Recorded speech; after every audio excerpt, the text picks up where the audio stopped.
اللہ کے نبی صلی اللہ علیہ وآلہ وسلم کچھ صحابہ کے ساتھ بیٹھے تھے اور آپ نے ان سے پوچھا کہ تم جانتے ہو کہ سب سے مفلس انسان کون ہے؟ یعنی اللہ کے نبی صلی اللہ علیہ وآلہ وسلم کی یہ مبارک عادت تھی کہ آپ کوسچن پوچھتے تھے، یعنی کہ جو بیٹھے ہیں، جو سن رہے ہیں، ان کے ذہن بیدار ہوں، وہ تھوڑا انٹرسٹ شو کرے، ان کا انٹرسٹ ڈیولپ ہو۔ تو آپ نے یہ صحابہ سے پوچھا کہ تم جانتے ہو کہ سب سے غریب مفلس کون ہے؟ تو صحابہ نے کہا یا رسول اللہ، ہم تو اسے ہی سمجھتے ہیں کہ جس کے پاس مال و دولت نہیں ہے، جو دکھنے میں غریب ہے، کو بنگلے کوٹھیاں نہیں ہیں اس کے پاس، ہم تو اس کو ہی غریب سمجھتے ہیں۔ تو اللہ کے نبی صلی اللہ علیہ وآلہ وسلم نے فرمایا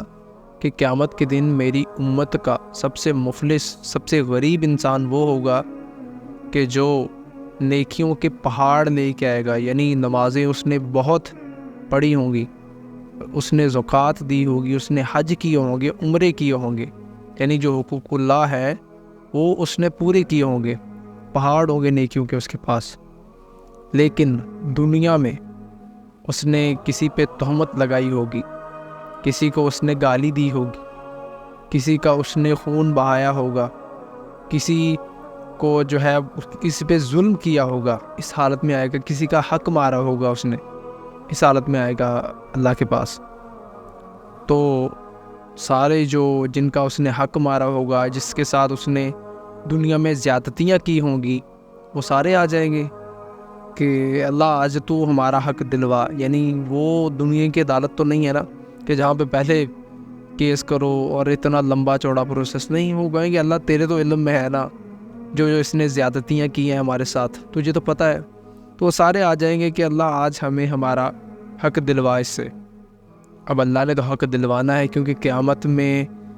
دنیا میں کوئی بھی زیادتی کسی کے ساتھ ہوئی ہے تو اللہ نے تو حق دلوانا ہے قیامت والے دن۔ اللہ تعالیٰ دونوں کو لے آئیں گے، یعنی جن کے ساتھ ظلم ہوا وہ بھی آ جائیں گے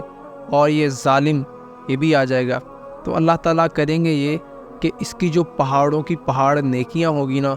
وہ اللہ تعالیٰ ان کو دینا شروع کر دیں گے۔ ایک کو دیں گے نیکیاں، اس کی تھوڑی نیکیاں کم ہو جائیں گی، پھر دوسرے کو دیں گے، تیسرے کو دیں گے، حتیٰ کہ اس کی ساری نیکیاں ختم ہو جائیں گی،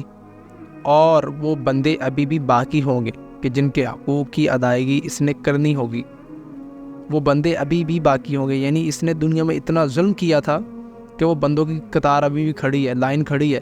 لیکن اس کے پاس نیکیاں ختم ہو گئی ہیں۔ تو اللہ تعالیٰ کہے گا کہ اب ایسا کرو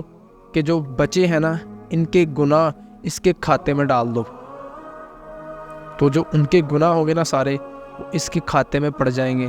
اور ایٹ دا اینڈ اس کو جہنم میں پھینک دیا جائے گا۔ ابھی ایک بندہ جو